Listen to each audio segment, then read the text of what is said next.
Title of this video is Amie Simple McPhearson. I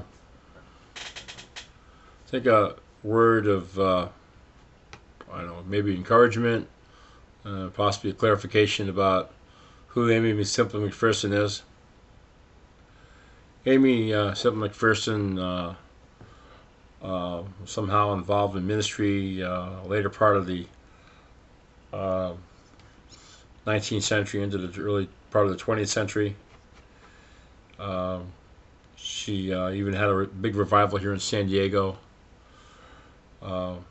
She was probably the forerunner to somebody like, say, Catherine Kuhlman. It was a faith ministry that had a lot of miracles happen underneath her ministry. She started Foursquare Gospel Church. I think she split off from the Assemblies. And that may have been because of rumors of sexual impropriety. Which, even if that were the case, it's really neither here nor there. Though there may be many out there who would say, no, we have to have great sexual purity and all that stuff, you know.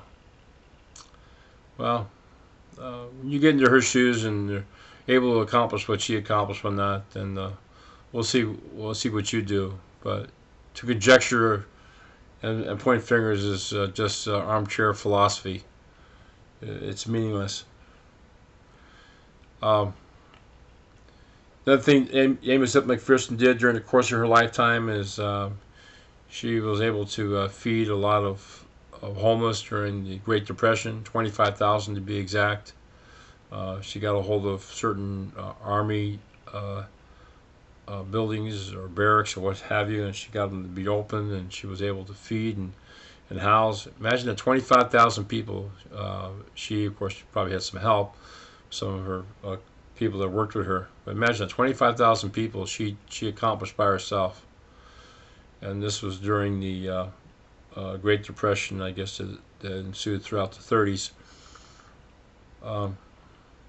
Now, the thing that happened towards the end of her life is that supposedly she kind of overdosed on some pills, and of course there are a great many people that want to come out and say, "Oh no, she didn't do that, and she was a great woman of God," and blah blah blah blah. Well, let's see, I tuned into this thing. It's no big deal. There's just one of thousands of things that I've tuned into and asked questions about.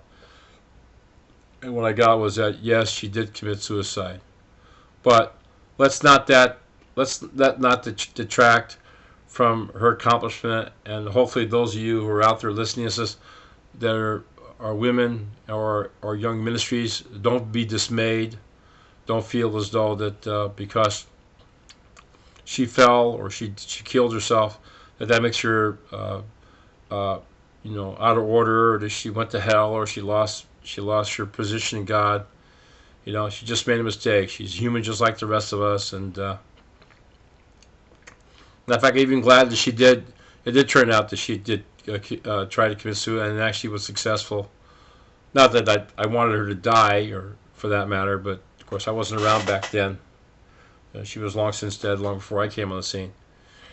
But it indicates that we have our human qualities, our human frailties that come into the picture and frame the essence and destiny of who we are. I don't know if it was a bad witness or a good witness. Let's look at the good works she did. Let's look at all that she accomplished. Who knows how many other people were blessed as a result of it. Just like there was, in the later years, we had ministries like Catherine Kuhlman, who looked to be a very sexually active woman in her younger years, and had some spurious associations with men. Some were married and otherwise. And but she was wrestling along with that to be a fully committed ministry. Didn't necessarily mean she had to give up the relationships, didn't mean that, but maybe during those time periods that things exist, maybe it's necessary that those things be understood in black and white terms. just like in my own personal situation, feel that it's almost impossible to be involved with, say, a member of the opposite sex who has the same level or acumen of spiritual understanding and attainment, such as myself.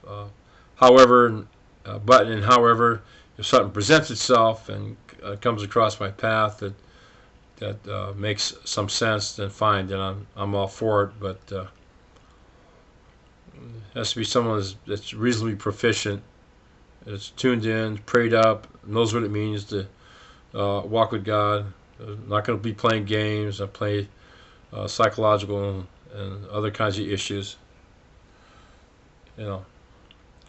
Anyway, then too, Amie McPhearson was in ministry during a time of when women were looked down upon for being in the ministry because of the scriptures that are in there and in the King James Bible or whatever Bible that existed back then, probably mostly King James. Not as many translations like you have today, like NIV and the English Bible, Jerusalem Bible, the Knock Bible.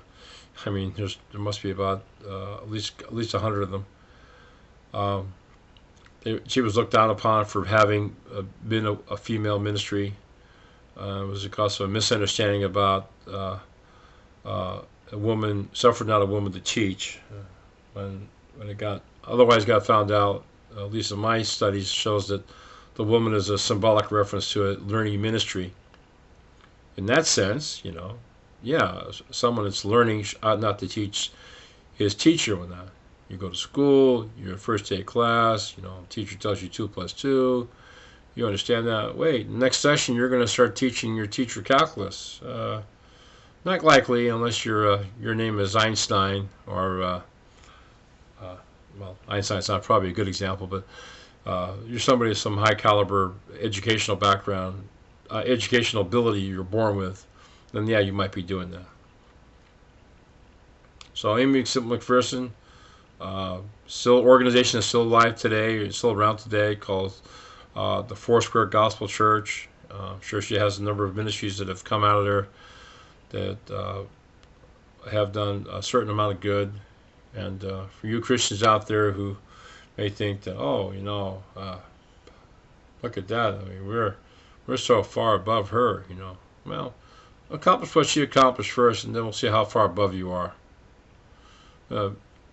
See if you can hold the candle to her accomplishments. Not so much that she fed the poor; that was limited to the time she was living in when that, But she accomplished some of the other stuff. I don't know. I guess you have different ministries that are available today that are women that have some merit. I guess one would be Marilyn Hickey. She's out of England. And Catherine Kuhlman, of course, has been dead now about 20 years, but that's one that comes to mind. Joyce Myers, not necessarily healing ministry, but a ministry that focuses on developing a walk and knowing how to know His voice. Very important, very strategically important.